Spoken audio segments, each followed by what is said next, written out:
এক জেলে কমল আর তার স্ত্রী রমা। জেলে গরিব হলেও ছিল খুব সৎ, কঠোর পরিশ্রম করে মাছ ধরে সেই মাছ হাটে বিক্রি করে সে সংসার চালাত।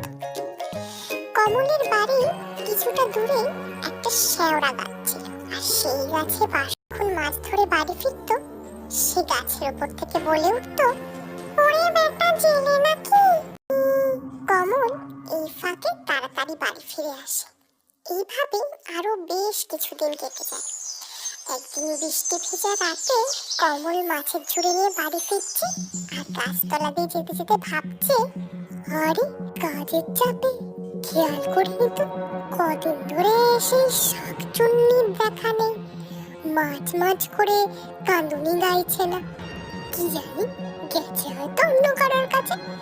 আমারও খেয়ে কাজে নেই, শাকচুন্নির কথা ভাবছি। যাই আবার, এই বুঝি বৃষ্টি আসবে, তাড়াতাড়ি ঘরে ফিরে যায়।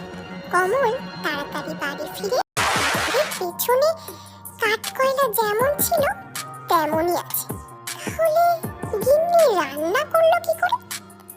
এই ভাবতে সে রান্নাঘরের দরজায় দাঁড়াতে চোখ ছানা পড়া হবার জোগাড়। রান্নাঘরের দরজায় দাঁড়িয়ে দেখে তার বউ উনুনে পা দুটো ঢুকিয়ে খিচুড়ি রান করে কাঁচা কাঁচা মাছ খাচ্ছে ঝুড়ি থেকে।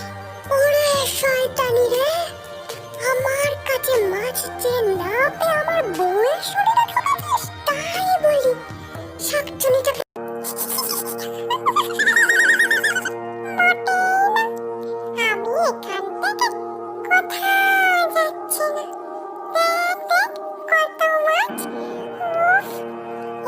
সব খাবো আমি, তুই আমার কিচ্ছু করতে পারবি না।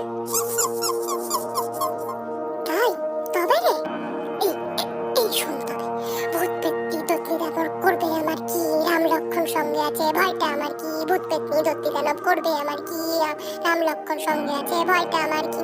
অবাক হয়ে কমল দেখে শাকচুনি দিব্যি বসে বসে মাছ খাচ্ছে। তুই ভয় পাচ্ছিস না কেন? কতবার কাজ করবে রে জেলে বেটা, এবার যা তো যা, আমায় মাছ খেতে দে শান্তিতে যা। এদিকে কমল চিন্তিত হয়ে ঘুরছে না, তান্ত্রিক বাবাও নেই গ্রামে, তবে কি উপায় হবে?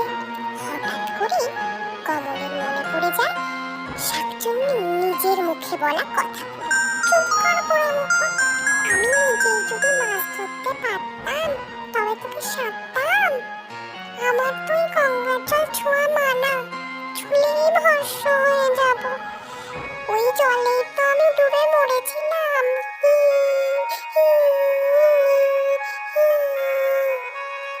সে যে গঙ্গার জল, এবার দেখ তোকে কি করি আমি, শয়তান শাকচুন্নি। এই বলি সে চুপি চুপি ঠাকুর ঘরে ঢুকে গঙ্গার জল নিয়ে আসে আর রান্নাঘরের দিকে যায়। শাকচুন্নি মনের সুখে তখন মাছ খাচ্ছিল। কমল ঢুকতে এসে থতমত খেয়ে বলে ওঠে, এই তুই আবার জ্বালাতে এলি আমায়? না রে, তোকে চিরকালের মতো জ্বালা থেকে মুক্তি দিতে এলাম। এই নে, থেকে গঙ্গার জল ছিটিয়ে দেয় শাকচুন্নির গায়ে।